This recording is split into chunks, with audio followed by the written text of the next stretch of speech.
कुमार भार्गव। आप देख रहे हैं दैनिक उदय टाइम्स बिहार। देश के छोटी से छोटी, बड़ी से बड़ी खबर आपके पास पहुंचाने का मेरा अथक प्रयास। आपकी समस्या हमारी आवाज। बने रहें दैनिक अयोध्या टाइम्स बिहार के साथ। डीपीएम साहब लोग और बाकी हमारे यहाँ आए हुए सभी डॉक्टर साहब लोग, यहाँ उपस्थित हमारे आशा वर्कर्स और प्रेस और मीडिया के हमारे बंधुगण, निश्चित रूप से यह बहुत अच्छा अवसर है जहाँ पर हम लोग आज यहाँ एकत्रित हुए हैं प्रतिभा का सम्मान करने के लिए। यह इस बात का उदाहरण है कि जो पदाधिकारी, जो कर्मी अच्छा काम करते हैं उसको सरकार हमेशा सम्मानित करती है। आप सब लोग जानते हैं कि जीवन में स्वास्थ्य और शिक्षा का विशेष महत्व है और सरकार पिछले कई वर्षों से स्वास्थ्य और शिक्षा अपनी प्रायोरिटी बनाए हुए है। आप जानते हैं, आप सब लोग जैसे अधिकांश लोग बिहार के रहने वाले हैं और आप ये जानते हैं कि शिक्षा तो तब भी एक ऐसा बिंदु है जहाँ पे हम थोड़ा बहुत कॉम्प्रोमाइज़ कर सकते हैं। हमें अगर लगता है कि यहाँ पे अच्छी शिक्षा नहीं है तो हम बाहर भी बच्चों को भेज देते हैं। लेकिन स्वास्थ्य के क्षेत्र में जो फर्स्ट स्टेप होता है, हम अगर अचानक बीमार पड़ते हैं तो प्रथम जो हमारा स्टेप होता है वो हमारे जिले का या हमारे प्रखंड की जो पीएचसी होती है या जिले का जो हमारा अस्पताल होता है वो होती है। ऐसी शायद बहुत जरूरी है और बीमारी बता के तो आती नहीं है। इसलिए हम हमेशा मैं कहता हूँ कि जो हमारे जिले के अस्पताल हैं उसको सुपर स्पेशलिटी अस्पताल के रूप में लगाया जाए, क्योंकि बीमारी के संदर्भ में इसकी कोई जाति नहीं होती है, इसका कोई पैरामीटर नहीं होता है। मान लीजिए हार्ट अटैक की प्रॉब्लम हो रही है तो किसी को भी हो सकती है। ऐसा नहीं कि दिल्ली के व्यक्ति को कम होगा, मुजफ्फरपुर के व्यक्ति को ज़्यादा होगा। तो फर्स्ट जो स्टॉप होगा, फर्स्ट जो आपका ट्रीटमेंट का जो एक प्रकार से स्टॉप होगा, स्थान होगा, वो आपका स्थानीय अस्पताल है। इसलिए बहुत ज़रूरी है कि हम लोग जो भी ऐसी बीमारियां हैं जो अचानक होती हैं, इसका निदान तुरंत किया जाना है।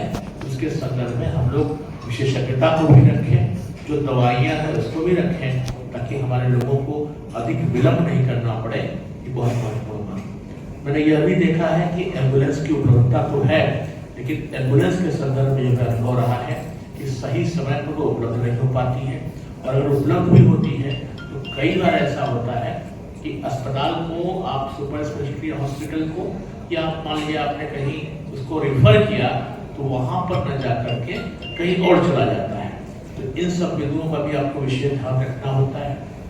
मेरे फादर कहते हैं कि डॉक्टर जो होता है वो ईश्वर का दूसरा रूप होता है। मेरा अनुरोध होगा कि इस मान्यता को आप लोग बढ़ाए रखें। निश्चित रूप से होता है वो, और इसलिए कहा जाता है कि भगवान का रूप इसलिए है कि भगवान तो बाद में काम आएंगे, भले डॉक्टर हमारा इलाज करते हैं। तो निश्चित रूप से बहुत बड़ा सम्मान है ये, और मैं अनुरोध करूँगा इस सम्मान को आप सब लोग बनाए रखें। मानव मात्र की सेवा करना ये हमारा उद्देश्य है, और किसी भी रूप में उसको किया जाए। और मुझे खुशी है कि आप लोग अच्छा काम कर रहे हैं। समय पर सब लोग आकर के बैठते हैं अपने कार्यालय में और ट्रीटमेंट हो रहा है। हमने कुछ दिनों पहले समीक्षा भी की थी जिला पदाधिकारियों के साथ, और मुझे बताया गया था कि दवाइयों की उपलब्धता भी ठीक ठाक है, लेकिन फिर भी एक बार हम समीक्षा करके इस बात को देखेंगे कि कौन कौन सी ऐसी दवाइयाँ हैं जो जीवन रक्षक हैं। जीवन रक्षक का अर्थ है जो भविष्य में और गंभीर बीमारियों होने पर भी उसकी रक्षा की जा सके, और उन दवाइयों की उपलब्धता जो है हम लोग करने के लिए BMSICL को भी अनुरोध करेंगे। कुल मिलाकर के as a civil surgeon, as a doctor, आप लोगों का दायित्व होना चाहिए कि इलाज सही ढंग से हो, अनावश्यक डॉक्टर मरीजों को रेफर न किया जाए। मैं एक और अनुरोध करूंगा अपने सिविल सर्जन से। कल जिलाधिकारियों की बैठक मैंने की थी और मैंने ये कहा था कि जो अवैध रूप से अल्ट्रासाउंड सेंटर्स चल रहे हैं, डायग्नोस्टिक सेंटर्स चल रहे हैं, उनकी फिर से जांच कराई जाए और देखा जाए कि मरीजों को अनावश्यक जो है उनको गलत ढंग से उनको ट्रीटमेंट या उनको डायग्नोज न किया जाए। एक और बात, चूंकि आज परिवार नियोजन की बात हो रही है, अच्छी बात है, आप लोग काफी अच्छा काम कर रहे हैं, लेकिन प्रसव की जो सुविधा है वो हमारे PHC में भी होनी चाहिए। इस पर भी लोग काम करेंगे। मुझे जानकारी मिली है कि बहुत सारी PHC में सिजेरियन ऑपरेशन नहीं हो पाता है, तो उस पर भी हम लोग काम करेंगे, हम लोग का प्रयास होगा। प्रसव की जो सुविधा है वो हमारे पीएचसी में भी होनी चाहिए, इस पर भी हम लोग काम करेंगे। ये जानकारी मिली है कि बहुत सारी पीएचसी में सिजेरियन ऑपरेशन नहीं हो पाता है, तो उस पर भी हम लोग काम करेंगे, हम लोग का प्रयास होगा। लेकिन एक बात बहुत जरूरी है कि लिंग का जो भ्रूण का लिंग के पहचान की जो हमारी नियमावली है, तो इसका अक्षरशः अनुपालन किया जाए, क्योंकि परिवार नियोजन से भी जुड़ा हुआ है। अगर उसको मालूम चल गया कि आजकल तो जो परंपरा में लोग लड़कियां नहीं चाहते हैं, जो कि गलत है, इस पर कड़ाई से हमें निपटना पड़ेगा। और इस प्रकार की अगर बातें आती हैं तो मैं चाहूँगा कि नियमानुसार कड़ी से कड़ी कार्रवाई की जाए, और ऐसे डायग्नोस्टिक सेंटर्स जहाँ पे इस प्रकार काम हो रहा है उनको हर हालत में बंद किया जाए और उस पर कड़ी कार्रवाई की जाए। ये काम बहुत कठिन है, ये काम बहुत कठिन है निकालना, लेकिन आप सब लोग इस प्रकार के मैकेनिज्म को निकालिए। और मैं यह भी चाहूँगा, यह देखना, इसके बारे में हम इंस्ट्रक्शंस भी दे रहे थे, इस बारे में आप लोग एक स्टडी करिए कि अगर कोई महिला जिन डायग्नोस्टिक सेंटर्स का रिकॉर्ड हमेशा रहता है, उसके पास रहेगा कितने महिलाओं ने अपनी जांच की और उन महिलाओं का फ्यूचर में डिलीवरी क्या हुई। ऐसा हो सकता है कि सारे लड़के ही हो, ऐसा हो सकता है, लेकिन फिर भी स्टडी के पर्पज से ये बहुत जरूरी है कि हम लोग इसकी स्टडी करें कि ऐसा हो क्या रहा है। इसकी स्टडी किया जाएगा हम लोग, ताकि हमको मालूम चले कि डायग्नोस्टिक सेंटर्स में जो अल्ट्रासाउंड सेंटर्स हैं वहाँ पे जाने के बाद जो उनकी डिलीवरी हो रही है उसमें लिंग का जो अनुपात है वो कितना है। फिर भी आप लोग अच्छा काम कर रहे हैं, मैं बधाई देता हूँ उन सभी अपने साथियों का जिनको आज सम्मानित किया जाएगा, ये बहुत बड़ी बात है। और उसी क्रम में आप लोग अच्छा काम कर रहे हैं, बहुत बहुत बधाई आपको। और मैं चाहूँगा कि आप लोग जो है आगे चल के और अच्छा काम करें।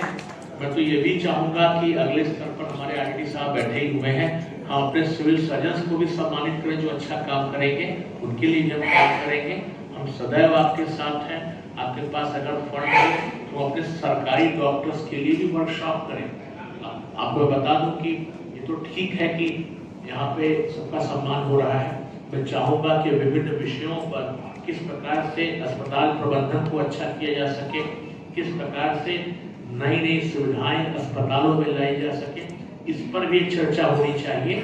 और ये चर्चा हमारे सिविल सर्जन के साथ होनी चाहिए, जो हमारे वरिष्ठ डॉक्टर हैं उनके साथ होनी चाहिए, जो हमारे टीपीएम लोग हैं, आरपीएम है, बाकी जो लोग भी हैं, हमारे ब्लॉक के जो बीएचएम हैं उनके साथ भी होनी चाहिए, ताकि हम मुजफ्फरपुर में पूरे प्रमंडल के जितने भी हमारे जो अस्पताल हैं उसमें हम सही ढंग से मरीजों को हम उनका ट्रीटमेंट कर सकें। एक और मेरा अनुरोध होगा, जो हम लोग एसकेएमसीएच में करने जा रहे हैं, मरीजों के लिए फीडबैक सिस्टम की व्यवस्था, तो मैं चाहूँगा कि मरीजों को का फीडबैक भी लिया जाए, और ये फीडबैक जो एक प्रकार से कियोस्क के माध्यम से लिया जाए, ताकि मरीज अपने ट्रीटमेंट के बाद खुश हैं कि नहीं, जो क्या फीडबैक देना चाहते हैं, उनके इलाज में कौन कौन सी कमी रह गई है, इसको हम लोग पॉजिटिव वे में लेकर के और सुधार करेंगे, मेरा मानना है। मैं एक और सुझाव दूंगा, देखिए आप सब लोग डॉक्टर हैं, विद्वान लोग हैं,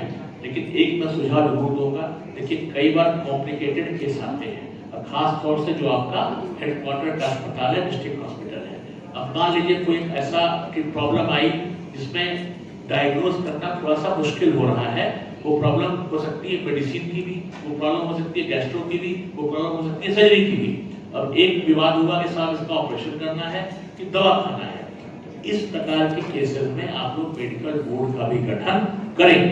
मेडिकल बोर्ड का मतलब सिर्फ चिकित्सीय परीक्षण के लिए नहीं होना चाहिए कि साहब किसी की नौकरी मिल रही है या कोई आदेश है उसमें मेडिकल बोर्ड बनाए। जो गंभीर मामले हैं, जो गंभीर मरीज हैं, उनकी डायग्नोसिस के लिए भी मेडिकल बोर्ड बने।